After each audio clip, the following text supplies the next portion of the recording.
जय गुरु जी संगत जी। मैं एक सत्संग शेयर करना चाहता हूँ आप लोगों के लिए।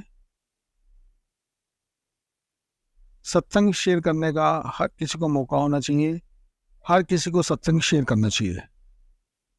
सबसे पहले गुरु जी कहते थे, जो सत्संग करेगा उसका भी कल्याण है, जो सुनेगा उसका भी कल्याण है, जो सत्संग करवाता है उसका तो कल्याण होता ही होता है, आई हुई संगत का भी कल्याण होता है। ऐसे ही गुरु जी ने सत्संग का आज मुझे भी मौका दिया दोबारा से। मैं सत्संग शेयर कर रहा हूँ। गुरु जी महाराज के इतने उपकार है मेरे ऊपर, कहने की इतनी शुक्राना है गुरु जी का। आज से कुछ महीने पहले मैं बहुत बीमार पड़ा। तकरीबन साल होने जा रहा है। उस बीमारी के लेके हॉस्पिटलों के बहुत चक्कर कटे। गुरु जी का शुक्राना, उन्होंने मुझे बचाया। किन किन हालातों में बचाया मैं आप लोगों के साथ शेयर करना चाह रहा हूँ। सबसे पहले महाराज ने मेरे को थकान महसूस करवाई। थकने लगा, बाथरूम बंद हो गया। बाथरूम बंद होने के कारण हॉस्पिटल के चक्कर लगने लगे। हॉस्पिटल्स वालों ने कहा कि आप अभी बेड रेस्ट पे रहो, 10 दिन बाद हम आपको फिर से बुलाएंगे और बाथरूम का पाइप हटाएंगे। गुरुजी ने क्या करना था क्या नहीं करना था मैं कुछ नहीं समझ पाया। बुद्धि मेरी खराब हो चुकी थी। सिर्फ बीमारी के कारण मैं बेड पे लेट जाता था। और आप बिलीव नहीं करोगे संगत जी की, जो शीट्स डॉक्टर बोलते हैं कि अपने नीचे बिछा के लेटना है या सोना है, उन्होंने नहीं बोला, ना हम लोगों को किसी ने गाइड किया। संगत जी, इस तरीके से मेरे टेस्ट हुए। टेस्ट होते होते पता चला कि मैं, एक टेस्ट ऐसा था जिससे पता चल रहा था कि मैं कोमा में जाते जाते बचा सिर्फ एक पॉइंट से। और वो कौन बचाने वाले थे? वो गुरुजी महाराज थे। गुरुजी महाराज ने, डॉक्टर आंटी थी, उनके रूप में आके मुझे दर्शन दिए और मुझे वहाँ से ब्लेस किया। मैं वहाँ से चला गया। उन्होंने मेरी बैक देखी, फिर मैंने दोबारा बताया कि मेरी बैक स्ट्रांग हो गई है और पत्थर की तरह होती जा रही है। मेरे को पिछले 10 दिन से लैट्रिन नहीं आ रही है। उन्होंने देखा, डॉक्टर कहता है नहीं सब ठीक है, सब ठीक हो जाएगा, ये दवाई पियो। मैं कहा डॉक्टर साहब एक बार खुद देख तो लो। थोड़ा सा मुझे गुस्सा चढ़ गया था उस समय के लिए। बगल में उनका सीएमओ आ गया। उसने चेक किया तो उसने कहा आप पेशेंट आपको कह रहा है तो आप देख क्यों नहीं रहे हो? ये देखो, इसके बैक में पूरी पस पड़ गई है। संजय जी सुन के हैरान था। उन्होंने चीरा डाला, बस निकली। दर्द भी बहुत हुआ। संजय जी कुछ समय बाद उनके पास कोई इलाज नहीं था। वो कहते थे कि इसका तो ऑपरेशन होगा, इसका ये होगा, इसका वो होगा। हमने कहा ठीक है। उन्होंने जो पीछे बताया था कि पस पड़ गई है, उसमें डील कहते हैं। कोई पुराने जमाने के लोग होंगे तो वो जानते होंगे, जिसको हम कील कह देते हैं, कोई डील कह देता है, जो उस पस के अंदर पड़ जाती है। पर्सनली यहाँ पे प्राइवेट डॉक्टर बुला के मैं अपनी ड्रेसिंग कराता था, जो कि ड्रेसिंग के लिए वो बोलते थे कि रोज ड्रेसिंग होगी। ड्रेसिंग कराते कराते संगत जी, डॉक्टर साहब ने, डॉक्टर शिब्बर अंकल हैं जो कि मंदिर में भी सेवादार थे, अब उम्र के तकाजे के हिसाब से वो सेवा पे नहीं जाते हैं, दर्शन के लिए जाते हैं। उन्होंने कहा पुत्र, अब तुझे मंदिर जाना पड़ेगा या सप्तजंग हॉस्पिटल या मेडिकल किसी हॉस्पिटल में एडमिट हो जाओ, क्योंकि स्थिति खराब लग रही है। मैं एक कील निकाल दी, इसमें कम से कम 4-5 कीलें पड़ी है।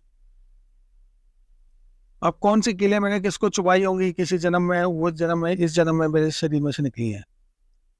संगत जी, बाथरूम की थैली लगी है। आंटी मेरे को डांट रही थी। आंटी कह रही थी कि आप बाथरूम की थैली फेंक के आओ खुद। मैं कहा मेरे में हिम्मत नहीं है। मैं किसी तरीके से उठ के गया। संगत जी, मेरा ब्लड निकलने लग गया और ऐसे पानी की तरह बह रहा था ब्लड, कहने की याद नहीं, और मैं वहीं बेहोश हो गया था। बड़ी मुश्किल से आंटी जी मेरे को लेके गई हैं, मेरे को बेड पे लेटाया। उस समय ब्लड मेरा बंद हुआ। सभी संगत मेरे पास पहुंचे, बड़े बड़े जितने भी संगत के बने हुए जो सेवादार थे वहां से पहुंचे, सबने अपने अपने प्रयास करे, लेकिन गुरुजी को पता था गुरुजी ने क्या कराना है। अगले दिन ही हम सुबह सुबह कैट्स बुलाई, सीधा सफदरजंग हॉस्पिटल गए। सफदरजंग हॉस्पिटल में इमरजेंसी में उन्होंने मेरे को एडमिट किया। इमरजेंसी में एक छोटा ऑपरेशन किया। संगत जी, जान निकल गई थी, वो तो गुरुजी ने कैसे बचाई वो तो गुरुजी को पता है।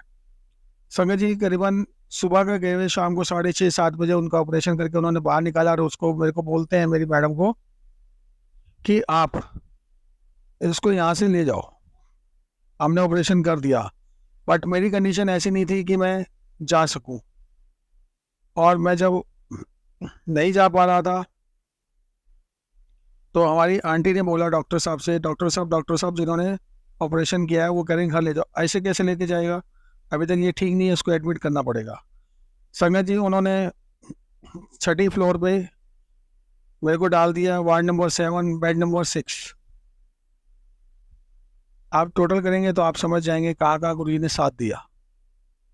रात के समय बड़ा डॉक्टर आता है राउंड पे, और मुझे लेटे हुए 10 मिनट ही होते हैं उस रूम के अंदर गए हुए, तो वो देखते हैं तो वो कहते हैं कि इनका तो इमीडिएट ऑपरेशन करना पड़ेगा, बड़ा ऑपरेशन करना पड़ेगा, और हो सकता है कि इनका लैट्रिन का रास्ता भी बंद करना पड़े।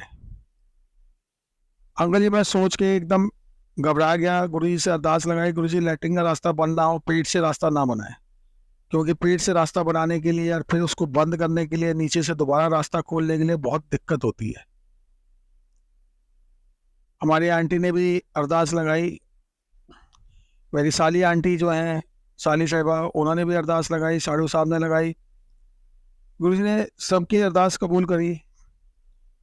जब मुझे ऑपरेशन थिएटर में ले जा रहे थे, उधर से मेरा बेटा भी परेशान था, वो शिमला में ट्रेनिंग में था, होटल मैनेजमेंट की ट्रेनिंग फाइनल चल रही थी। बार बार कह रहा है मैं आ जाता हूँ, मैं आ जाता हूँ, मैं आ जाता हूँ। मैंने कहा नहीं, आप मत आओ, मैं ठीक हूँ। कंडीशन इसको भी पता थी कि तबीयत ज़्यादा खराब है, बट मम्मी कर रही है।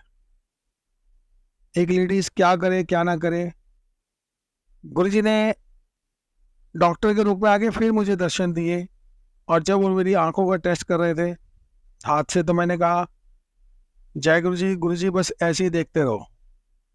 तो साथ में हमारा ब्रदर बैठा था, तो ब्रदर बोला डॉक्टर साहब आप ऐसे ही देखते रहो, क्योंकि इसको अपने गुरुजी नजर आ रहे हैं आपके अंदर। 5 मिनट तक गुरुजी ने दर्शन दिए उनकी आंखों में मुझे, और हाथ ऐसे किया जैसे आशीर्वाद करते।